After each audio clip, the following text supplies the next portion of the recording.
नमस्कार विद्यार्थी मित्रांनो, welcome to big flight the educational wings.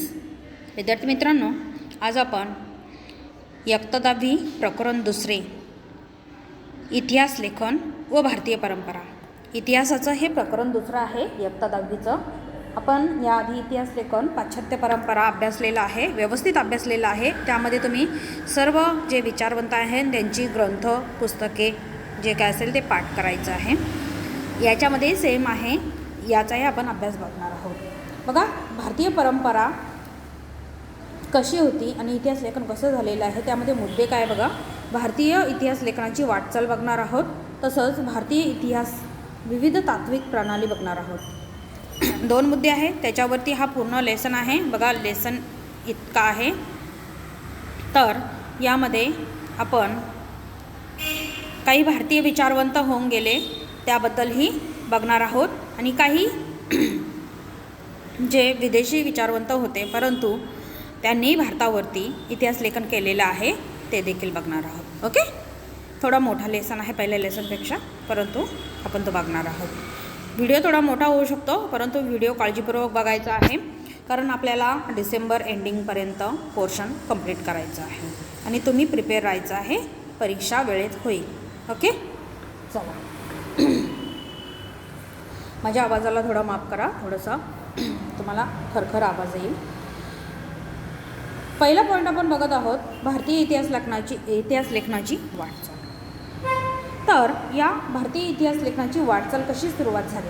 इतिहास लेखनाच्या पाश्चात्य परंपरेची ओळख आपण पहिल्या पाठात केली, हे झालेलं आहे. प्राचीन काळातील इतिहास लेखन कसं होतं बघा. प्राचीन काळातील इतिहास लेखन. प्राचीन भारतामध्ये पूर्वजांचे पराक्रम, जे आपले ॲन्सेस्टर होऊन गेले, पूर्वज मीन्स ॲन्सेस्टर, तर त्यांचं पराक्रम, दैवत परंपरा, आपल्या भारतामध्ये दैवत परंपरा खूप होती आणि अजूनही आहे. ओके, सामाजिक स्थित्यंतरे इत्यादींच्या स्मृती केवळ मौखिक परंपरेने जपल्या जात होत्या. मौखिक, तुम्हाला मी पहिल्या प्रकरणात सांगितलं की आपले इतिहास लेखन 3 प्रकारात झालेलं आहे. ते आपल्याला पुरावे 3 प्रकारात आहे. एक आहे लिखित इतिहासाची साधने, दुसरं मौखिक इतिहासाची साधने, तिसरं काय आहे भौतिक.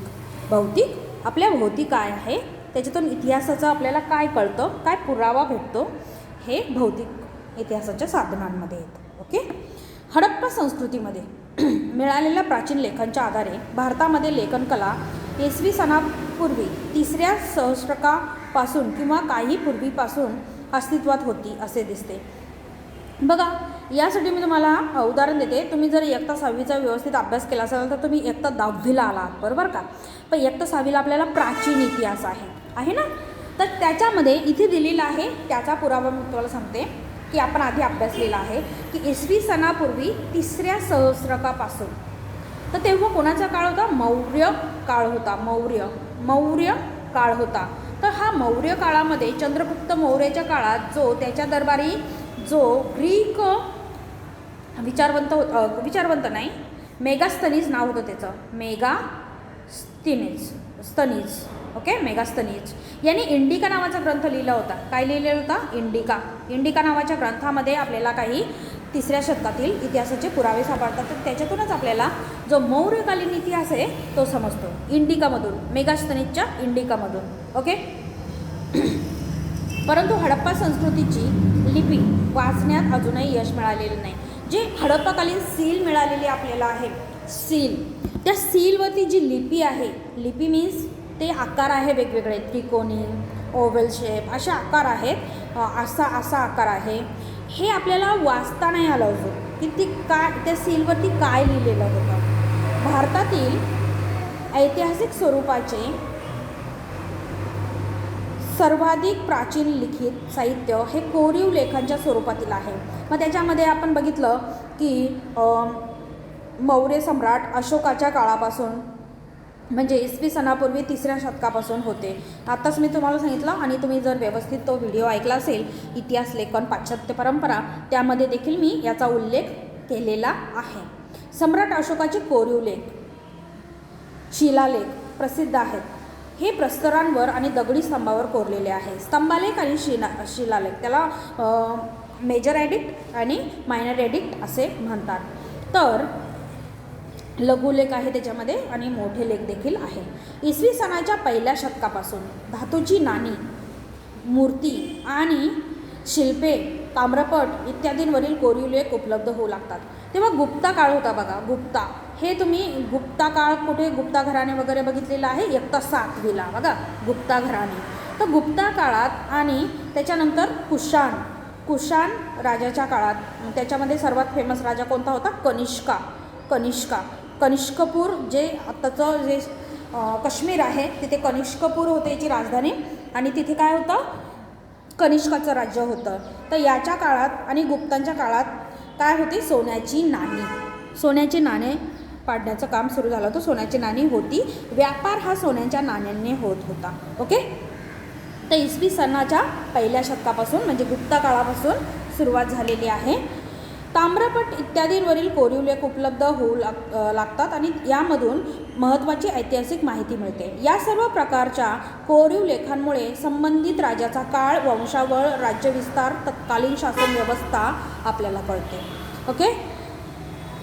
बघा हा जो सोळगोडाचा ताम्रपट आहे हे आपल्याला अभ्यासायला नाही म्हणजे 25% अभ्यासक्रमात कट झालेला आहे, परंतु तुम्ही हे वाचायचं आहे माहितीसाठी.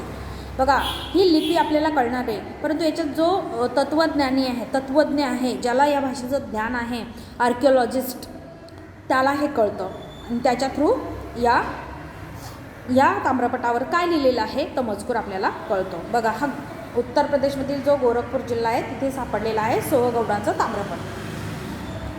बघा शासन व्यवस्था, महत्त्वाच्या राजकीय घडामोडी, तत्कालीन सामाजिक रचना, हवामान, दुष्काळ यांसारख्या महत्त्वाच्या बाबींची माहिती आपल्याला मिळते. कशामधून? जे इतिहास लेखन झालेलं आहे किंवा ज्या शिलालेख आहेत, जे नाणी आहेत त्यावरती. प्राचीन भारतीय साहित्यामध्ये रामायण तुलसीदास यांनी रामायण रचलेलं आहे. महाभारत, खरं रामायण तर प्राचीन याच्यात आपण म्हणतो वाल्मिकी ऋषींनी लिहिलेलं आहे, त्याच्यानंतर तुलसीदासांनी आधुनिक युगात रामायण रचलं. ओके.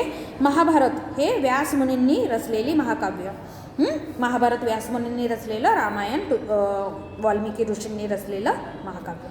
ही महाकाव्य तसेच पुराणे, जैन आणि बौद्ध ग्रंथ, धर्मग्रंथाखेरीज भारतीय ग्रंथकारांनी लिहिलेले ऐतिहासिक स्वरूपाचे साहित्य तसेच परकीय प्रवाशांची प्रवास वर्णने, इतिहास लेखनाची काय आहे महत्त्वाची साधने मानली जातात. बघा प्राचीन काळातील चरित्रे तसेच राजघराण्यांचे इतिहास सांगणारे लेखन हे भारतीय इतिहास लेखनाच्या वाटचालीतील महत्त्वाचे टप्पे आहेत. इसवी सनाच्या 7व्या शतकात बाणभट्ट.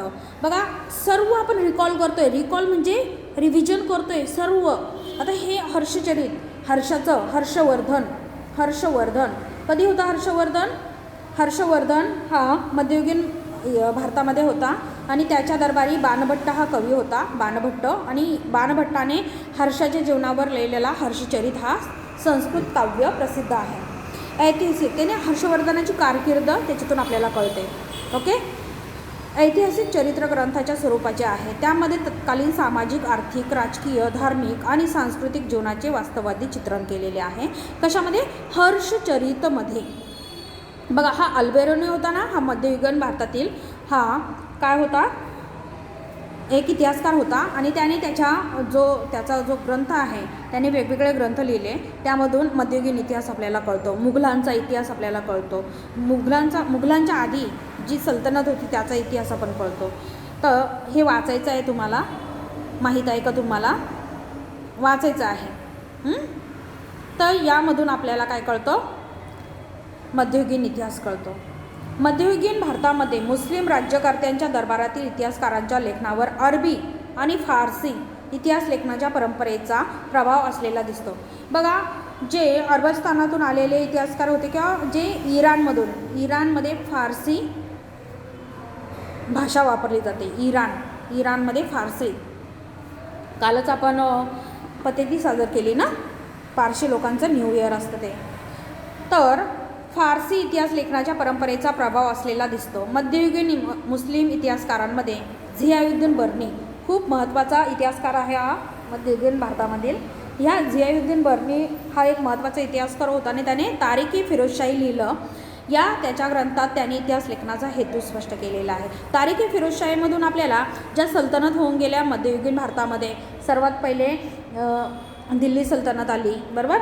गुलाम वंश आला, खिलजी आला, तुघलक आला, त्याच्यानंतर कोणता वंश आला की सय्यद वंश आला, आणि त्याच्यानंतर मुघल शासन सुरू झालं 1526 नंतर.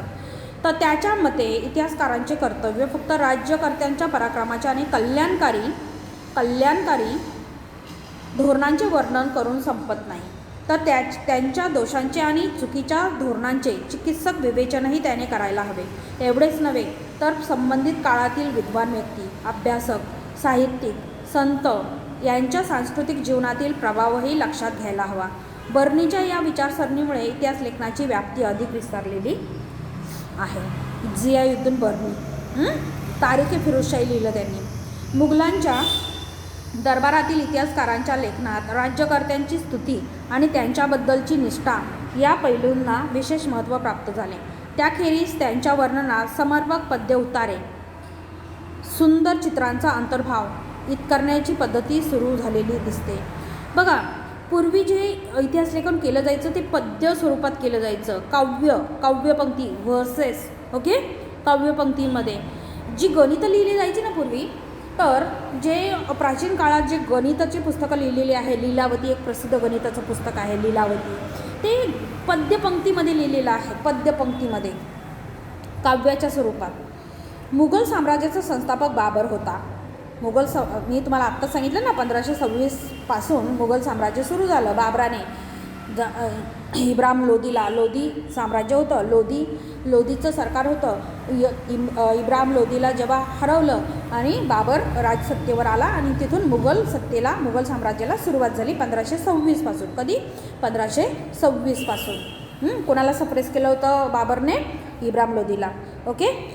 तर तुझुके बाबरी बाबरने लिहिलं. परंतु तुझुके बाबरी हे बाबरने जे लिहिलं ते तुझुके बाबरीमधून आपल्याला युद्धांची वर्णने कळतात. पण बाबर कुठे फिरला? बाबरचं आग्रा माहिती ना, उत्तर प्रदेशमध्ये आग्रा आणि राजस्थान म्हणजे नॉर्थ साईड, फक्त भारताची नॉर्थ साईड, उत्तरेकडील भारत एवढंच फक्त बाबर फिरला आणि त्याने त्याच्यावरतीच अंदाज लावून तुझुके बाबरीमध्ये लिहिलं. परंतु मग ते हवामानाचा अंदाज तुझुके बाबरीमधून व्यवस्थित आपल्याला घेता येत नाही, कारण दक्षिणेकडील हवामान वेगळं, मध्य भारतातील हवामान वेगळं, बरोबर ना. चाली रीतिरिवाज हे पूर्णपणे येत नाही, परंतु आपल्याला त्या काळचा उत्तर भारतातला आपल्याला अंदाज घेता येतो तुझुके बाबरीमधून. त्याच्याबरोबरीने त्याने प्रवास केलेल्या प्रदेशांची, शहरांची वर्णने त्यांनी केली. तो कधी साऊथला आला नाही बाबरच्या नशिबात दक्षिणेकडे येणं नव्हतं, त्याच्या आधीच त्याचा मृत्यू झालेला आहे. तर तेथील स्थानिक अर्थव्यवस्था आणि रीतिरिवाज, वनस्पती सृष्टी यांनी बारकाईने केलेली निरीक्षणे आपल्याला यांचाही समावेश आहे. इतिहास लेखनाच्या चिकित्सक पद्धतीच्या दृष्टीने अबुल फजलने अकबरनामा लिहिला. तुम्हाला सर्वांना माहीत असेल अकबर हा असा सम्राट होता ज्याचं राज्य सर्वात जास्त चाललं, ओके. अकबरनामा. आणि त्याच्यानंतर औरंगजेब. तर म्हणजे औरंगजेब त्याचा मुलगा नाही आहे. शेवटचा जो मुघल सरदार होता, जो प्रसिद्ध सम्राट होता तो औरंगजेब होता, ज्याचं राज्य सर्वात जास्त चाललं. पण अकबरचं देखील सर्वात जास्त चाललेलं राज्य आहे. अकबरनामामध्ये अबुल फजल याने लिहिलेल्या या ग्रंथाचे विशेष महत्त्व आहे. अधिकृत नोंदीच्या आधारे ऐतिहासिक कागदपत्रांचे काळजीपूर्वक केलेले संकलन आणि त्यातील माहितीच्या विश्वासार्हतेची कसून केलेली छाननी ही अबुल फजलने अवलंबलेली संशोधन पद्धती. पूर्वग्रहविरहित, कसलंही प्राईड अँड प्रेजुडाईस नाही याच्यामध्ये, आणि वास्तववादी होती. कशी होती? पूर्वग्रहविरहित होती आणि वास्तववादी होती. म्हणजे फॅक्च्युअल, एकदम वास्तववादी. बखर काय असतं? जे भारतीय इतिहासलेखन केलेलं आहे, विशेषतः महाराष्ट्रामध्ये इतिहासलेखन केलेलं आहे मराठी भाषेमधलं, त्याला बखर म्हटलं जातं. म्हणजे त्याच्यात शिवाजी महाराजांचं सर्व इतिहासलेखन जर असेल ते बखरीच्या स्वरूपात केलेलं आहे. बखर हा ऐतिहासिक साहित्यातील एक महत्त्वाचा प्रकार आहे. शूरवीरांचे गुणगान, ऐतिहासिक घडामोडी, लढाया, थोर पुरुषांची चरित्रे या विषयाचे लेखन आपणास बखरीत वाचायला मिळते. हे काय आहे? बखर. मराठी भाषेत विविध प्रकारच्या बखरी उपलब्ध आहेत. यातील एक महत्त्वाची बखर म्हणजे सभासद बखर. सभासद बखर ही प्रसिद्ध बखर आहे. छत्रपती राजाराम महाराजांच्या कारकिर्दीत कृष्णाजी अनंत सभासद यांनी ही बखर लिहिलेली आहे. छत्रपती राजाराम, तुम्ही मध्ययुगीन इतिहास अभ्यासला असेल, शिवकालीन महाराष्ट्र अभ्यासला असेल किंवा शिवकालीन भारत अभ्यासला असेल, तर त्यावेळेस छत्रपती राजारामाचा काळ तुम्हाला आठवला असेल. कमेंट बॉक्समध्ये मला टाकायचं आहे की छत्रपती राजाराम केव्हा महाराज झाले आणि त्यांचा काळ कोणता होता. कमेंट बॉक्समध्ये टाकायचं आहे. ओके. कृष्णाजी अनंत सभासद यांनी सदर बखर लिहिली आणि छत्रपती शिवाजी महाराजांच्या कारकिर्दीची माहिती यातून मिळते. भाऊसाहेबांची एक बखर प्रसिद्ध आहे बघा, भाऊसाहेबांची बखर, जे पानिपतचं युद्ध झालं, पानिपतच्या लढाईचे वर्णन. तुम्हाला पानिपतच्या लढाया आठवतच असतील. तर तिसरी लढाईमध्ये मराठ्यांची लढाई होती पानिपतची, आणि त्याच्यामध्ये मराठे हारले होते. तर कुणासोबत लढाई झाली पानिपतची मला कमेंट बॉक्समध्ये टाकायचं आहे. तिसरी लढाई, तशा 2 लढाया आधी होऊन गेलेल्या होत्या, परंतु शेवटची लढाई खूप फेमस आहे पानिपतची. त्याच्यावरती पानिपत नावाचा पिक्चर देखील आलेला आहे अर्जुन कपूरचा, पाहिला असेल तुम्ही. तर पानिपतच्या लढाईचे वर्णन आहे भाऊसाहेबांच्या बखरीमध्ये. याच विषयावर आधारित पानिपतची बखर अशी स्वतंत्र बखर आहे. भाऊसाहेबांची बखर देखील पानिपतच्या लढाईवर आधारित आहे आणि पानिपतची बखर देखील या विषयावरच त्याचं वर्णन आहे. स्वतंत्र बखर आहे पानिपतची बखर. होळकरांची कैफियत. होळकरांचं राज्य कुठे होतं? आत्ताचं मध्य प्रदेश. त्याच्यामध्ये इंदोर जे आहे, इंदोरचे होळकर होते. या बखरीतून आपणास होळकरांचे घराणे आणि त्यांचे योगदान समजते. बखरींचे चरित्रात्मक व वंशाणुचरित्रात्मक, प्रसंग वर्णनात्मक, पंथीय, आत्मचरित्रपर, कैफियत, पौराणिक आणि राजनीतीपर असे प्रकार पडतात. बखरीचे प्रकार विचारले जातात बघा. बखरींचे प्रकार कोणकोणते आहेत? चरित्रात्मक, वंशाणुचरित्रात्मक, प्रसंग वर्णनात्मक, पंथीय, आत्मचरित्रपर, कैफियत, पौराणिक आणि राजनीतीपर. ओके, हे बखरीचे प्रकार आहे. बखर एवढं लक्षात घ्यायचं आहे, बखर ही मराठ्यांनी लिहिलेला जो इतिहास आहे त्याला बखर म्हणतात. ओके. आधुनिक काळातील इतिहास लेखन आणि ब्रिटिश इतिहास काळ. आता सर्वात महत्त्वाचा पार्ट येतो आहे आपला, की इथे खूप सारे तुम्हाला इतिहासकार भेटतील ज्यात ब्रिटिश नावं आहेत आणि ते लक्षात ठेवायचं आहे. आधुनिक काळात ब्रिटिश इतिहासकार देखील होते आणि भारतीय इतिहासकार देखील होते. दोन्ही आपण बघणार आहोत. व्हिडिओ थोडा मोठा होणार आहे, पेशन्स राखायचे आहे, व्हिडिओ व्यवस्थित बघायचा आहे. 20व्या शतकात ब्रिटिशांच्या राजवटीत भारतीय पुरातत्वाच्या अभ्यासास सुरुवात झाली. बघा, ब्रिटिशांची राजवट कधी सुरू झाली? थोडक्यात, जास्त नाही, तुम्ही 8वीला अभ्यासलेलंच आहे. तर ईस्ट इंडिया कंपनी 1600 शतकापासूनच भारतामध्ये आली, परंतु ती व्यापारी कंपनी होती. कशी कंपनी होती? व्यापारी, ईस्ट इंडिया कंपनी. परंतु ईस्ट इंडिया कंपनीने भारतावरती राज्य करायला सुरुवात केली 1772 पासून. कधी? 1772 पासून. कोण होता गव्हर्नर जनरल पहिला? तर वॉरेन हेस्टिंग. कोण होता? Warren Hasting. वॉरेन हेस्टिंग हा पहिला गव्हर्नर जनरल होता. कुठला? ब्रिटिश ईस्ट इंडिया कंपनीचा. आणि त्याच्यानंतर काय? ती ब्रिटिश पार्लिमेंटच्या ताब्यात गेली. ओके. तेव्हा त्याचं पद काय झालं? गव्हर्नर जनरल पद हटलं आणि व्हॉइसरॉय हे पद झालं. ओके. तर लॉर्ड कॅनिंग व्हॉइसरॉय होता. बघा, ब्रिटिश इतिहास काळात 20व्या शतकात ब्रिटिशांच्या राजवटीत भारतीय पुरातत्वाच्या अभ्यासास सुरुवात झाली आणि भारतीय पुरातत्व संरक्षण खात्याचे पहिले संचालक यांच्या काळात खूप शोध लागले. ब्रिटिशांनी आपल्यावरती राज्य केलं, आपल्याला खूप त्रास दिला, पण महत्त्वाचं काम काय केलं? त्यांनी आपल्या भारतात सोयीसुविधा केल्या आणि असे शोध लावले. त्याच्यामुळे आपल्याला आज का सिंधू संस्कृती, त्याच्यानंतर आपलं कोणतं ते मोहनजोदडो ते ग्रेट बाथ, हे सगळं समजलेलं आहे. बघा, सर्वात पहिलं भारतीय पुरातत्व म्हणजे इंडियन आर्किओलॉजिकल डिपार्टमेंटचं काय आहे? सर्वेक्षण आहे. सरसंचालक होते अलेक्झांडर कनिंगहॅम देखरेखीखाली अनेक प्राचीन स्थळांचे उत्खनन केले गेले. त्यासाठी त्यांनी प्रामुख्याने बौद्ध ग्रंथामध्ये उल्लेख केलेल्या स्थळांवर लक्ष केंद्रित केले. बघा, गौतम बुद्धाचा जो पिरियड आहे म्हणजे 527 BCE, 527 BCE म्हणजे बिफोर क्राइस्ट, बिफोर कॉमन इरा पण म्हणतात त्याला. BCE बौद्ध धर्म उदयास आलेला होता. आणि त्याच्यानंतर खूप वर्ष म्हणजे गुप्ता घराणं येईपर्यंत, गुप्ता पिरियड येईपर्यंत बौद्ध धर्म काय होता? भारतामध्ये स्टेबल होता. त्याच्यानंतर हिंदू धर्म गुप्तांनी परत हिंदू धर्म आणला. हिंदू धर्माला जास्त मान्यता मिळायला लागली. तर बौद्ध ग्रंथामध्ये खूप सारे प्रसिद्ध असे बौद्ध ग्रंथ आहेत. त्याच्यामुळे भारताचा आणि जगाचा देखील उल्लेख आहे, कारण बौद्ध धर्म हा भारताच्या बाहेर देखील जास्त पसरलेला आहे. बौद्ध ग्रंथामध्ये उल्लेख केलेल्या स्थळांवर लक्ष केंद्रित केले आणि पुढे जॉन मार्शल, अलेक्झांडर कनिंघम हे पहिले, त्याच्यानंतर पुढे जॉन मार्शल यांच्या कारकिर्दीत हडप्पा संस्कृतीचा शोध लागला. सर्वात महत्त्वाचा प्रश्न, हडप्पा संस्कृतीचा शोध कधी लागला, कोणाच्या काळात लागला? तर कोणाच्या कारकिर्दीत लागला? John Marshall. जॉन मार्शल यांच्या कारकिर्दीत हडप्पा संस्कृतीचा शोध लागला. आणि भारतीय संस्कृतीचा इतिहास इसवी सनापूर्वी 3ऱ्या सहस्त्रकापर्यंत किंवा इसवी सनापूर्वी किंवा त्याहूनही पूर्वीपर्यंत जाऊ शकतो. 3रं सहस्त्र म्हणजे तुम्हाला कळालंच असेल, मौर्य पिरियड आत्ताच आपण वरती बघितलेला आहे, मौर्य काळ. आणि त्याच्यात सर्वात महत्त्वाचा उल्लेखनीय काळ कोणता? सम्राट अशोक. हे अलेक्झांडर कनिंघम आणि जॉन मार्शल यांचा फोटो आहे. हे सिद्ध झाले आहे की इतिहास हा इसवी सनापूर्वी 3ऱ्या शतकापासूनही जास्त पूर्वीपासून आहे. भारतात आलेल्या अनेक ब्रिटिश अधिकाऱ्यांनी भारतीय इतिहासासंबंधी लेखन केले. त्यांनी केलेल्या लेखनावर ब्रिटिशांच्या वसाहतवादी धोरणाचा प्रभाव होता. त्यांनी वसाहती स्थापन केले ना. भारत काय होती? त्यांची एक वसाहत होती. भारताच्या बरोबर नेपाळवरती त्यांचा ताबा होता. त्याच्यासोबतच त्यांनी पाकिस्तान, तेव्हा असं पाकिस्तान अफगाणिस्तान नव्हतं, परंतु इकडे देखील ताबा मिळवलेला होता त्यांनी. म्यानमार, जे तेव्हाचं ब्रह्मदेश आत्ताचं म्यानमार, याच्यावरती ब्रिटिशांचा ताबा होता, वसाहत होती त्यांची ती. त्याच्यानंतर आले जेम्स मिल. कोण आले? हे जेम्स मिल यांचा फोटो आहे. James mill. जेम्स मिल यांनी लिहिलेल्या the history of British India. काय लिहिलं त्यांनी? James mill. James mill the history of British India या ग्रंथाचे 3 खंड 1817 साली प्रसिद्ध झाले.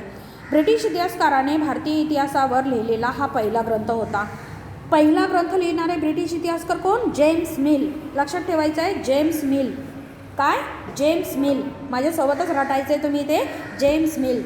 जेम्स मिल हे पहिले इतिहासकार होते, ब्रिटिश इतिहासकार, ज्यांनी इतिहासावरती ग्रंथ लिहिला, the history of British India. त्याच्या लेखनात वस्तुनिष्ठ दृष्टिकोनाचा अभाव आणि भारतीय संस्कृतीच्या विविध पैलूंसंबंधीचा पूर्वग्रहदूषित दृष्टिकोन स्पष्टपणे उमटलेला होता. सन 1841 मध्ये माउंट स्टुअर्ट एल्फिन्स्टन यांनी द हिस्ट्री ऑफ इंडिया, दुसरा ग्रंथ 1841 कोणी? Mount Stuart Elphinstone, the history of India हा ग्रंथ लिहिला. माउंट स्टुअर्ट एल्फिन्स्टन हे मुंबईचे गव्हर्नर होते. बघा, हे मुंबईचे गव्हर्नर होते ना, यांच्याच नावावरती मुंबईमध्ये एल्फिन्स्टन रेल्वे स्टेशन आहे. कोणतं रेल्वे स्टेशन आहे?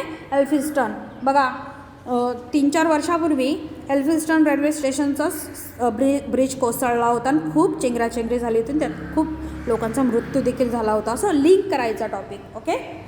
तर माउंट स्टुअर्ट एल्फिन्स्टन हे मुंबईचे गव्हर्नर होते 1819 ते 1827 या कालावधीमध्ये.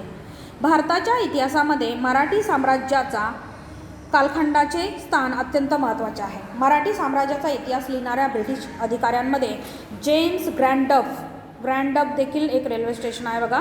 जेम्स ग्रँडफ यांचे नाव महत्त्वाचे आहे. त्याने हिस्ट्री ऑफ द मराठाज हा ग्रंथ लिहिला. या ग्रंथाचे 3 खंड आहेत आणि भारतीय संस्कृती आणि इतिहास यांना कमी लेखण्याची ब्रिटिश अधिकाऱ्यांची प्रवृत्ती ग्रँडफ यांच्या लेखनातून उमटलेली दिसते. अशीच प्रवृत्ती राजस्थानचा इतिहास लिहिताना कर्नल टॉड सारख्या अधिकाऱ्यांच्या लेखनात आढळते. विल्यम विल्सन हंटर यांनी हिंदुस्थानचा द्विखंडात्मक इतिहास लिहिला. यामध्ये त्याची निपक्षपाती वृत्ती दिसते. ओके. ग्रँडफ याच्या इतिहास लेखनाच्या मर्यादा नीलकंठ जनार्दन कीर्तने आणि व्ही का राजवाडे यांनी 19व्या शतकात दाखवून दिलेल्या आहे. ओके. दुसरा पॉईंट, आपण 2च पॉईंट आहे, तर दुसरा पॉईंट आपण बघणार आहोत. आता आपण ब्रिटिशांचं बघितलं, आता भारताचं बघणार आहोत. भारतीय इतिहास लेखन, विविध तात्विक प्रणाली, यामध्ये आपण भारतीय इतिहासकार बघणार आहोत. कोणी इतिहासासंदर्भात लेखन केलेलं आहे, त्यांच्या लेखनाची आपल्याला आत्ताच्या काळात काय मदत होत आहे. ओके. वसाहतवादी इतिहास लेखन भारतीय इतिहासाचा अभ्यास आणि लेखन करणाऱ्या सुरुवातीच्या इतिहासकारांमध्ये प्रामुख्याने ब्रिटिश अधिकारी तसेच ख्रिश्चन धर्मप्रसारकांचा अंतर्भाव होता. आपण मार्क्स बाबा जेव्हा बघितले पाश्चात्य परंपरेमध्ये तेव्हा त्यांनी क्लास स्ट्रगल ह्या ख्रिश्चन धर्मप्रसारकांविरोधीच लिहिला, कारण ते दुसऱ्या म्हणजे खालच्या वर्गाला तुच्छ समजायचे आणि वरचा वर्ग म्हणजे सर्वात श्रेष्ठ असं समजायचे. भारतीय संस्कृती गौण दर्जाची आहे, निकृष्ट दर्जाचे असं ते मानत. या पूर्वग्रहाचे प्रतिबिंब त्यांच्यामधील काहींच्या लेखनात स्पष्टपणे उमटलेले दिसते. वसाहतवादी ब्रिटिश सत्तेच्या समर्थनासाठी त्यांच्या इतिहास लेखनाचा वापर केला गेला. 1922 ते 1937च्या दरम्यान प्रसिद्ध झालेले Cambridge history of India. Cambridge हे विद्यापीठ कुठे आहे मला कमेंट बॉक्समध्ये टाकायचं आहे. तुम्हाला जगातील प्रसिद्ध विद्यापीठं माहीत हवी. केम्ब्रिज विद्यापीठ कुठे आहे मला कमेंट बॉक्समध्ये तुम्ही टाकणार आहात. या ग्रंथाचे 5 खंड, केम्ब्रिज हिस्ट्री ऑफ इंडिया ग्रंथाचे 5 खंड हे वसाहतवादी इतिहास लेखनाचे ठळक उदाहरण आहे. प्राच्यवादी इतिहास लेखन बघा. प्राच्यवादी इतिहास लेखन युरोपमधील अभ्यासकांमध्ये पूर्वेकडील संस्कृती म्हणजे आपली संस्कृती, युरोप हे आपल्या पश्चिमेला आहे आणि आपण पूर्वेला आहोत युरोपाच्या, तर पूर्वेकडील संस्कृती आणि देश यांच्याबद्दल कुतूहल जागृत झालेले होते. त्याबद्दल आदर कौतुक असलेले काही अभ्यासक त्यांच्यामध्ये होते. त्यांना प्राच्यवादी असे म्हटले जाते. त्यांना काय म्हणतात? प्राच्यवादी इतिहासकार असे म्हणतात. प्राच्यवादी अभ्यासकांनी संस्कृत आणि युरोपीय भाषांमधील साधर्म्याचा अभ्यास केला आणि त्यांनी शोध लावला की संस्कृत भाषेतूनच इंग्लिश लँग्वेज उदयास आलेली आहे. वैदिक वाङ्मय, आता वैदिक हे जे वैदिक काळ आपण अभ्यासलेला आहे इयत्ता 6वीला पूर्ण डिटेलमध्ये. ओके. आणि नंतर तुम्ही इयत्ता 11वीला पण अभ्यासणार आहात. तर वैदिक काळ आपल्याला आपण त्यांना आर्यन म्हणतो. आर्य लोक कुठून आले होते? युरोपातूनच तर आले होते, कॅस्पियन समुद्राच्या पायथ्यापासून. ओके. तर वैदिक वाङ्मय आणि संस्कृत साहित्याचा अभ्यास करण्यावर प्राच्यवादी विद्वानांचा भर होता. त्यातून या भाषांची जननी असणारी एक प्राचीन इंडो युरोपीय भाषा होती अशी कल्पना मांडली जाते. ओके. इसवी सन 1784मध्ये सर विल्यम जोन्स यांनी कोलकाता येथे एशियाटिक सोसायटीची स्थापना केली. विल्यम जोन्स यांनी 1784मध्ये इसवी सन 1784मध्ये विल्यम जोन्स यांनी कोलकाता येथे एशियाटिक सोसायटीची स्थापना केली आणि हे विल्यम जोन्स आहेत. त्याद्वारे प्राचीन भारतीय वाङ्मय लिटरेचर आणि इतिहास यांच्या अभ्यासात चालना मिळाली. बघा, खूप प्रसिद्ध सोसायटी होती, खूप दिग्गज लोकांनी तिथे शिक्षण घेतलेलं आहे आणि खरी भारतामध्ये शिक्षणाची सुरुवात ही 1813पासून सुरुवात झाली आणि 1833पासून ती गती मिळाली त्यांना. प्राच्यवादी अभ्यासकांमध्ये फ्रेडरिक मॅक्समिलर हे एक महत्त्वाचे इतिहासकार आहे. फ्रेडरिक मॅक्समिलर या जर्मन अभ्यासकाचा प्रामुख्याने उल्लेख करायला हवा. त्याच्या दृष्टीने संस्कृत भाषा ही इंडो युरोपीय भाषा गटातील अतिप्राचीन शाखा होती. बरोबरच असणार ना, कारण वैदिक संस्कृती आपण बघितलेली आहे. जे वैदिक काळातील लोक होते आर्यन, ते युरोपाच्या पायथ्यातून तर आपल्याकडे आलेले होते, तर त्यांचीच तर भाषा संस्कृत होती. त्यांनीच तर देणगी दिली भारताला संस्कृत भाषेची. तर इंडो युरोपीय भाषा गटातील अतिप्राचीन भाषा ही संस्कृत होती, निश्चितच असणार. आणि असं म्हटलं जातं बघा, तुमच्या आजोबांना किंवा वडिलांना विचारा की ज्याला व्यवस्थित संस्कृत येतं त्याला इंग्लिशमध्ये फ्लुएन्सी येते, म्हणजे इंग्लिशचं प्रोनाऊन्सिएशन त्याला व्यवस्थित जमतं. संस्कृत साहित्यात त्याला विशेष रस होता. कुणाला? फ्रेडरिक मॅक्समिलर याला. त्याने हितोपदेश या संस्कृत ग्रंथाचा जर्मन भाषेत अनुवाद केला. हितोपदेश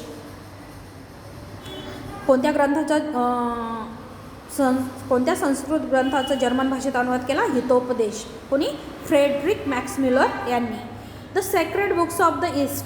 सेक्रेड म्हणजे पवित्र. Sacred book of the east या नावाने 50 खंड संपादित केले आणि त्यांनी ऋग्वेदाचे संकलन करण्यास सुरुवात केली. ऋग्वेद प्राचीन काळातील वैदिक काळातील पहिला वेद ऋग्वेद, आणि जे दुसरे वेद आहे सामवेद, यजुर्वेद आणि अथर्ववेद हे लेटर वैदिक पिरियडमधील वेद आहेत, म्हणजे उत्तर वैदिक काळातील वेद आहेत ते.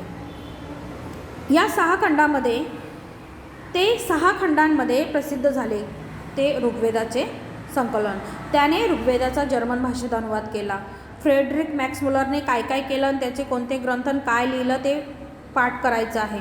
अलीकडच्या काळात प्राच्य विद्यावंतांच्या लेखनामागील छुपे साम्राज्यवादी हितसंबंध प्रकाशात आणण्याचे काम एडवर्ड सईद या विद्वानाने केलेले आहे. अलीकडच्या काळात प्राच्य विद्यावंतांच्या लेखनातील छुपे साम्राज्यवादी हितसंबंध.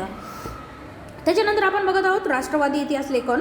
राष्ट्रवादी इतिहास लेखन बघताना 19व्या आणि 20व्या शतकामध्ये इंग्रजी शिक्षण पद्धतीमध्ये शिकून तयार झालेल्या भारतीय इतिहासकारांच्या लेखनामध्ये भारताच्या प्राचीन वैभवाचा अभिमान आणि भारतीयांची आत्मजाणीव जागृत करण्याकडे असलेला कल दिसतो. त्यांच्या लेखनात राष्ट्रवादी इतिहास लेखन असे म्हटले जाते. महाराष्ट्रातील राष्ट्रवादी इतिहास लेखनास विष्णूशास्त्री चिपळूणकर खूप महत्त्वाचं आहे. राष्ट्रवादी इतिहास लेखन करणारे महाराष्ट्रातील पहिले कोण? विष्णूशास्त्री चिपळूणकर यांच्यापासून प्रेरणा मिळाली. ब्रिटिश अधिकाऱ्यांनी लिहिलेल्या प्राचीन भारताच्या पूर्वग्रहदूषित इतिहासाला त्यांनी विरोध केला. अशा प्रकारे राष्ट्रवादी इतिहास करणाऱ्या इतिहासकारांनी भारताच्या इतिहासातील सुवर्णकाळ शोधण्याचा प्रयत्न केला. असे करत असताना प्रसंगी ऐतिहासिक वास्तवाची चिकित्सापूर्वक छाननी करण्याकडे दुर्लक्ष केले गेले. असा आक्षेपही त्यांच्यावरती घेतला गेला. विष्णूशास्त्री चिपळूणकरांवर महादेव गोविंद रानडे, रामकृष्ण गोपाळ भांडारकर, विनायक दामोदर सावरकर, राजेंद्रलाल मिश्र, रमेशचंद्र मुजुमदार, काशीप्रसाद जयस्वाल, राधाकुमुद मुखर्जी, भगवानलाल इंद्रजी, वासुदेव विष्णू मिराशी, अनंत सदाशिव आळतेकर ही काही राष्ट्रवादी इतिहासकारांची नावे उदाहरणादाखल देता येतील. खूप प्रसिद्ध इतिहासकार आहे ही सगळी आणि याचा उल्लेख निश्चितच सगळीकडे येतो. बघा पुढे गेल्यानंतर हे जे आहे माहीत आहे का तुम्हाला वगैरे, हे ब्रॅकेटमधलं तुम्ही वाचायचं आहे, जरी परीक्षेला नसलं तरी वाचायचं आहे. इतिहास लेखन भाषाशास्त्र, व्युत्पत्ती, व्याकरण अशा अनेक विषयांवर मूलभूत संशोधन करणारे आणि मराठी भाषेतून लेखन करणारे इतिहासकार म्हणून राजवाडे परिचित आहे. व्ही का राजवाडे आपण वरती बघितले त्यांचं इनिशियल व्ही का राजवाडे. आपला इतिहास आपण लिहिला पाहिजे याचा पुरस्कार त्यांनी केला. मराठ्यांच्या इतिहासाची साधने असे शीर्षक असणारे 22 खंड त्यांनी संपादित केले. त्यातील त्याच्या प्रस्तावना अत्यंत अभ्यासपूर्वक आहेत. इतिहास म्हणजे भूतकालीन समाजाची सर्वांगीण समग्र जीवदर्शक असं त्यांनी म्हटलं. केवळ राजकीय घडामोडी, सत्तांतरासाठी कट कारस्थाने आणि युद्धे याच्याच हकीकती नव्हेत असे त्यांनी म्हटलं. असे त्यांचे मत होते. अस्सल कागदपत्रांच्याच आधारे इतिहास लिहिला पाहिजे असा त्याचा आग्रह होता. भारतीयांनी ब्रिटिशांविरुद्ध दिलेल्या स्वातंत्र्य लढ्याला प्रेरणा देण्यासाठी राष्ट्रवादी इतिहास लेखनाचा उपयोग झाला. त्यामध्ये स्वातंत्र्यवीर वीदा सावरकरांनी लिहिलेले the Indian war of independence बघा, हे त्याला 1857चं स्वातंत्र्य समर म्हणतात. परंतु हे पुस्तकाचे विशेष महत्त्व आहे. परंतु याच्यामधली एक गोष्ट बघा सांगते तुम्हाला की जेव्हा 1857चा काळ लोटल्यानंतर जवळजवळ 101 वर्षांनी त्यांनी हे लिहिलं. तर त्याच्यामधल्या ज्या गोष्टी आहेत ना, ज्या प्रत्यक्ष पाहिलेल्या गोष्टी, ज्या ऐकलेल्या गोष्टी याच्यात साम्य नसतं बघा, थोडाफार फरक असतो. त्याच्यामुळे ते काय प्रसिद्धीस आलं नाही. कारण ब्रिटिशांचा काळ होता, त्यांनी संपादनावरती बॅन लावलेला होता. त्यांनी हे लिहिलं परंतु ते प्रकाशित कधी झालं? भारत स्वतंत्र झाल्यावरती, म्हणजे 1947-48ला. ओके, त्याच्यामुळे ते भारतीयांकडे जास्त लवकर पोहोचलं नाही, परंतु प्रसिद्ध आहे, विशेष आहे. राष्ट्रवादी इतिहास लेखनाच्या प्रभावामुळे प्रादेशिक इतिहास लिहिण्यालाही चालना मिळाली. दक्षिण भारताच्या भौगोलिक वैशिष्ट्यांकडे आणि इतिहासाकडे इतिहासकारांचे स्वतंत्रपणे लक्ष वेधले गेले. स्वातंत्र्योत्तर काळातील इतिहास लेखन कसं झालं बघा. स्वातंत्र्य मिळालं आपल्याला आणि त्याच्यानंतर इतिहास लेखन.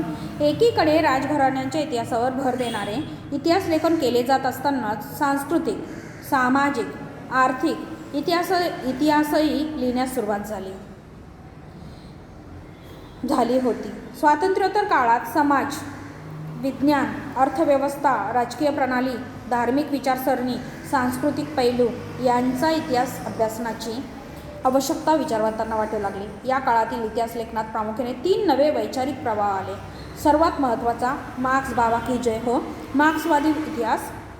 दुसरा आहे वंचितांचा, म्हणजे सबाल्टर्न हिस्ट्री म्हणतो त्याला आपण, वंचितांचा इतिहास. आणि तिसरा आहे स्त्रीवादी इतिहास. पहिला मार्क्सवादी. कार्ल मार्क्सला जे मानत होते त्यांनी मार्क्सवादी इतिहासाचं लिखाण सुरू केलं.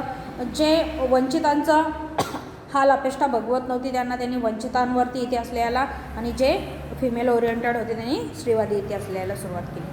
मार्क्सवादी इतिहास म्हणजे काय बघूया. तर मार्क्सवादी इतिहास बघा. मार्क्सवादी इतिहासकारांच्या लेखनात आर्थिक व्यवस्थेतील उत्पादनाची साधने, पद्धती आणि उत्पादनाच्या प्रक्रियेतील मानवी संबंध यांचा विचार मध्यवर्ती होता.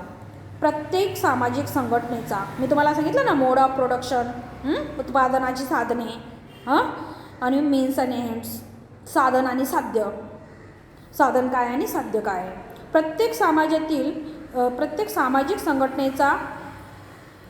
सामाजिक घटनेचा सर्वसामान्य लोकांवर काय परिणाम होतो याचे विश्लेषण करणारे हे मार्क्सवादी इतिहास लेखनाचे महत्त्वाचे सूत्र होते.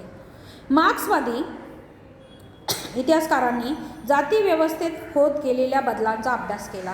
भारतामध्ये मार्क्सवादी इतिहास लेखन पद्धतीचा अवलंब प्रभावी रीतीने करणाऱ्या इतिहासकारांमध्ये दामोदर धर्मानंद कोसंबी, कॉम्रेड श्रीपाद अमृत डांगे, रामशरण शर्मा जे बघा, मी माझ्या यूट्यूब चॅनलवरती थोडा डायवर्ट होते. माझ्या यूट्यूब चॅनलवरती MPSC आणि UPSCबद्दल व्हिडिओ टाकायला सुरुवात केलेली आहे. तर चांगलंही एकदम तुम्हाला प्रशासकीय सेवेत, नागरी सेवेत येण्याची रुची असेल, आवड असेल, तुम्ही नक्कीच ते व्हिडिओ बघा. आणि हे हिस्ट्रीचा जे GSचे पेपर असते त्यासाठी हिस्ट्री, जिओग्राफी, पॉलिटी आणि इकॉनॉमिक्स खूप महत्त्वाचं असतं. त्यामध्ये तुम्हाला याचा खूप फायदा होणार आहे. ओके. तर रामशरण शर्मा यांचं प्राचीन भारताविषयी UPSCला आणि MPSCला अभ्यासायला पुस्तक आहे बघा. इंग्लिशमध्ये आहे, हिंदीमध्ये देखील आहे, मराठीमध्ये नाही आहे. ट्रान्सलेट कोणी केलेलं असेल तर ते भेटेल, परंतु यांचं असं नाही आहे, प्रत्यक्षात यांनी लिहिलेलं नाही.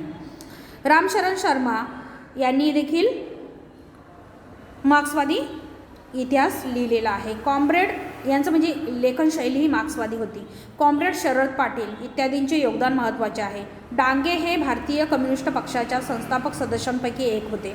त्यांचे प्रिमिटिव्ह कम्युनिझम टू स्लेव्हरी हे पुस्तक मार्क्सवादी इतिहास लेखनाचे उदाहरण आहे. दामोदर कोसंबी महत्त्वाचे आहे. त्याच्यानंतर येतो वंचितांचा इतिहास, सबल्टन हिस्ट्री म्हणतात. सबल्टन हिस्ट्रीमध्ये वंचित समूहांचा इतिहास लिहिण्याची सुरुवात मार्क्सवादी इतिहास लेखनाच्या परंपरेतूनच झाली असे म्हणता येईल. इतिहास लेखनाची सुरुवात समाजाच्या तळाशी असलेल्या सर्वसामान्य लोकांच्या स्तरापासून करायला पाहिजे. सर्वसामान्य जो माणूस आहे, कॉमन पीपलपासून इतिहास लेखन सुरुवात करायला पाहिजे. नेहमी तुम्ही उच्च गट डोळ्यासमोर ठेवून इतिहास नाही लिहायला पाहिजे. उच्च गट, मध्यम गट, कॉमन पीपल यांना धरून तुम्ही इतिहास लेखन करायला पाहिजे असं म्हणणं आहे त्यांचं. ही कल्पना मांडण्यामध्ये अँटोनिओ ग्रामची या इटालियन तत्त्वज्ञाचे स्थान महत्त्वाचे आहे. इटालियन तत्त्वज्ञ अँटोनिओ ग्रामची वंचितांचा इतिहास लिहिण्यासाठी लोकपरंपरा त्यासोबतच भारतामध्ये लोकपरंपरा एक महत्त्वाचे साधन मानले गेले आहे. वंचितांच्या इतिहासाला एक महत्त्वाची विचारसरणी म्हणून स्थान मिळवून देण्याचे महत्त्वाचे कार्य रणजित गुहा, वंचितांच्या इतिहासासाठी रणजित गुहा हे हिस्टोरियन आपल्याला डोळ्यासमोर येतात. भारतीय इतिहासकाराने केलेले आहे. कोण? रणजित गुहा. सबल्टन हिस्ट्री म्हटलं का रणजित गुहा. परंतु त्यापूर्वीच भारतामध्ये वंचितांच्या इतिहासाचा विचार महात्मा ज्योतिराव फुले आणि डॉक्टर बाबासाहेब आंबेडकर यांच्या लेखनातून होतो. महात्मा ज्योतिराव फुले यांनी गुलामगिरी या त्यांच्या पुस्तकातून शूद्रांचा इतिहास नव्याने उलगडून टाकला. धर्माच्या नावाखाली स्त्रिया, शूद्र, अतिशूद्र यांच्या होणाऱ्या शोषणाकडे लक्ष वेधले गुलामगिरीमधून. महात्मा ज्योतिराव फुले यांचा कोणतं? गुलामगिरी पुस्तक. भारताच्या सांस्कृतिक आणि राजकीय घडणीत दलित वर्गाचा मोठा वाटा आहे. भारताच्या वसाहतवादी आणि राष्ट्रवादी इतिहास लेखनात त्याकडे दुर्लक्ष केले. बरोबर ना? तर डॉक्टर बाबासाहेब आंबेडकरांनी ही गोष्ट केंद्रस्थानी ठेवून सतत लेखन केले. खूप विद्वान माणूस, खूप शिकलेला, खूप विद्वान माणूस. आणि शिक्षण जर ऐकलं तुम्ही तर अक्षरशः त्यांची आपल्या डोळ्यातून पाणी येईल अशी त्यांची बिकट अवस्था शिक्षण घेताना. ते बाहेर जे स्ट्रीट लॅम्प असतात, रस्त्यावरचे दिवे, त्याखाली बसून त्यांनी अभ्यास केलेला आहे. त्यांनी केलेल्या विपुल लेखनापैकी हू वेअर द शूद्राज, शूद्र कोण होते, आणि द अनटचेबल्स हे ग्रंथ प्रसिद्ध आहेत बघा. वंचितांच्या इतिहासाचे उदाहरण आहे हू वेअर द शूद्राज आणि द अनटचेबल्स. स्त्रीवादी इतिहास बघा. स्त्रीवादी इतिहास आपण आधी स्त्रीवादी इतिहास बघितला आहे पहिल्या प्रकरणात. भारतीय इतिहास लेखनाच्या क्षेत्रात सुरुवातीस प्रामुख्याने पुरुष अभ्यासक कार्यरत असल्यामुळे भारतीय इतिहासातील स्त्रियांचे स्थान आणि त्यांची कामगिरी हा विषय तुलनेने दुर्लक्षित राहिला होता. त्यावर अधिक प्रकाश टाकणे हे स्त्रीवादी इतिहासकारांपुढे पहिले आव्हान होते. तसेच स्त्रियांनी निर्मिलेल्या साहित्याचे संशोधन आणि संकलन करणेही आवश्यक होते. इतिहासातील स्त्रियांच्या स्थानाचा विचार नव्याने होणे आवश्यक होते. बघा, पूर्वीचा काळ जो होता स्त्री चूल आणि मूल, स्त्रियांना काय चूल आणि मूल असाच होता. परंतु जेव्हा स्त्रिया देखील इतिहास लेखन करू लागल्या आणि त्यांचे स्वतःचे प्रश्न मांडू लागल्या तेव्हा त्याच्याकडे देखील प्रकाशझोत टाकणे महत्त्वाचे होते. 19व्या शतकात स्त्रियांविषयी लेखन करणाऱ्या लेखिकांमध्ये ताराबाई शिंदे यांचे नाव अग्रणी होते. ताराबाई शिंदे त्यांनी पुरुषप्रधान जी व्यवस्था होती, ओके, पॅट्रियाटिक सोसायटी म्हणतो, तर ती पॅट्रियाटिक सोसायटी जी होती आणि जाती व्यवस्था यांना विरोध केला ताराबाई शिंदे यांनी त्यांच्या लेखनातून. सन 1882मध्ये प्रसिद्ध झालेले स्त्री पुरुष तुलना हे त्यांचे पुस्तक भारतातील पहिले स्त्रीवादी लेखन समजले जाते. सन 1888मध्ये पंडिता रमाबाई याने the high caste Hindu woman, काय लिहिलं, the high caste Hindu woman हे प्रसिद्ध पुस्तक लिहिलं. स्वातंत्र्योत्तर काळात झालेले लेखन स्त्रियांना घरी आणि कामाच्या ठिकाणी मिळणारी वागणूक त्यांचा राजकीय समतेचा हक्क यांसारख्या विषयांवर केंद्रित झालेले दिसते. अलीकडच्या काळात प्रसिद्ध झालेल्या स्त्रीवादी लेखनात मीरा कोसंबी यांच्या crossing thresholds feminist essays in social history या पुस्तकाचा उल्लेख करता येईल. मीरा कोसंबी यांचं हे पुस्तक आहे. त्यात महाराष्ट्रातील पंडिता रमाबाई, बघा पंडिता रमाबाई आणि रमाबाई पंडित यांच्यामध्ये गोंधळ करू नका, ह्या वेगवेगळ्या आहेत. पंडिता रमाबाई भारतातील पहिल्या कार्यरत स्त्री डॉक्टर,